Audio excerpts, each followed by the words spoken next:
ストレイキッズとENHYPENの TikTok コラボは激アツすぎるのでスルー不可避。両グループのカムバックを振り返り、TikTok コラボのリアクションをしていきたいと思います。第4世代ボーイズグループを牽引するストレイキッズとENHYPEN。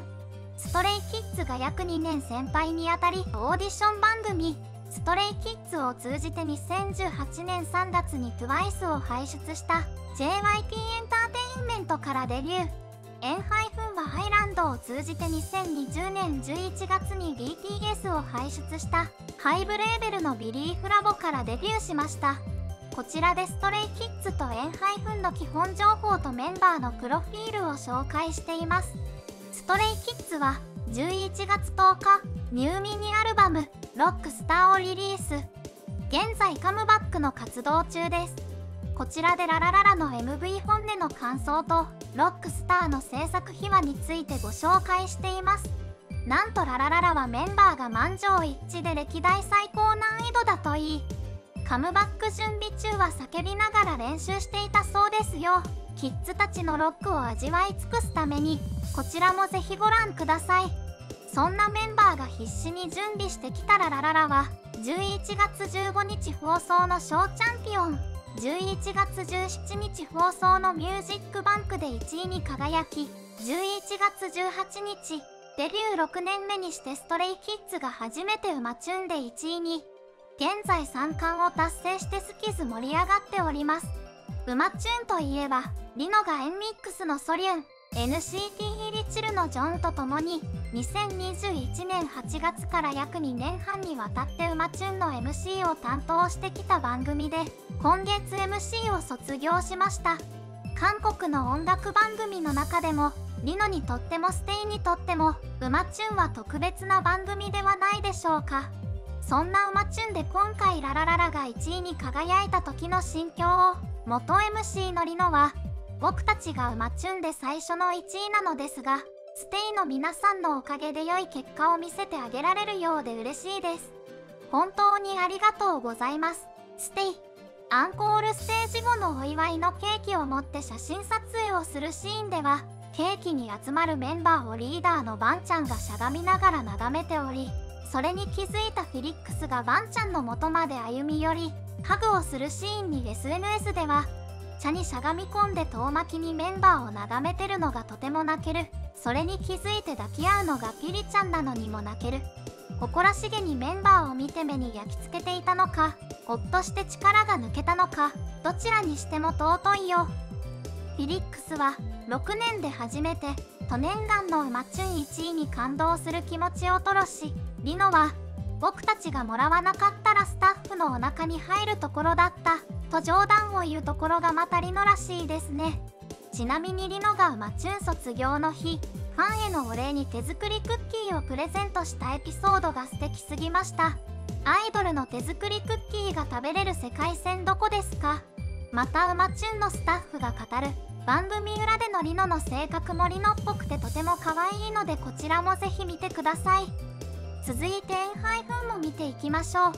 ENHYPENも17日にタイトル曲「スイートベノム」の MV を発表し、韓国の音楽番組に出演などカムバックの活動中です。ENHYPENといえばヴァンパイアがコンセプトのグループでダークでストーリー性が強い曲が多いイメージですが、今回のスイートベノムはレトロでアメリカンな雰囲気で大衆向けに作られていそう。こちらでスイートベノムの MV とステージを両方見た上での感想を語っております。ニッキ・ジャクソンエリキスン MV じゃわからなかったけどステージ見たら暴れ散らかしてた。ソンフンのウィンクで時空歪んだ。ENHYPENも18日にウマチュンに出演。なんとウマチュンにハイブ所属のグループが出演するのは約4年ぶりのこと。ハイブ所属アイドルはビッグヒット時代の2019年からMBC の番組に出演していませんでした。BTS が年末、AEDC、ビッグクラークスニューイヤーズロッキンイーブに出席するため、2019MBC 歌謡大祭典の出演を断ったことが、不和につながったのではないかと言われています。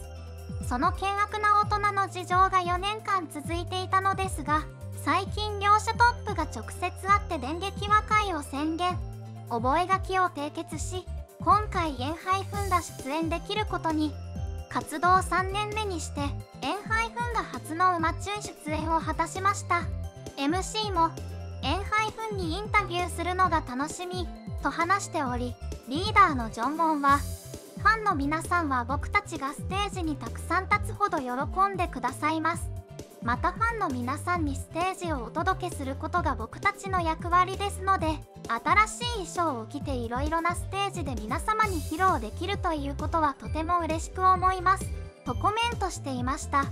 そんなストレイキッズとエンハイフンの TikTok コラボが実現。すいません、正直に言ってこれは嬉しすぎます。1組目は01ラインペア、アイエンとヒスン。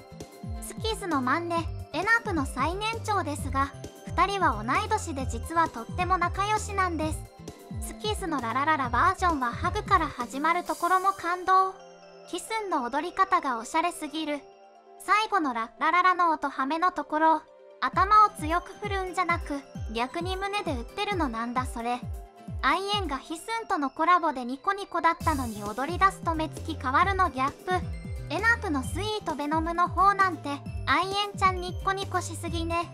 ニッコニコでポーズするアイエンをヒスンがバックハグするところ、ヒスンが家に大好きすぎて可愛い。 TXT のボム牛も入れて3人で仲が良いそうなので、いつか3人のコラボが見てみたいですね。続いてメインダンサーペア、ミキとヒョンジンマジですか。イケイケピースで始まり、さすがメインダンサーたち。お互い違う色を持ちながら爆イケダンスを披露。こんな贅沢なコラボ無料で見せてもらっていいんですか。コメント欄でも、このコラボを望まんやつはいない。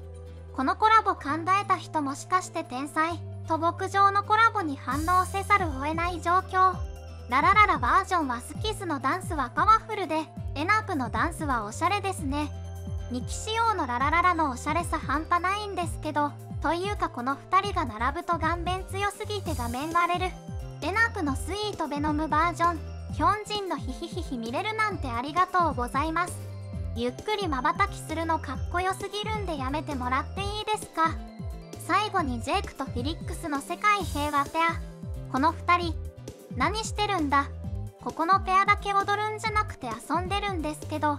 ステイとエンジンの反応は、エンジンらしステイだからめっちゃ嬉しすぎ最高すぎて死ぬ。生きててよかった。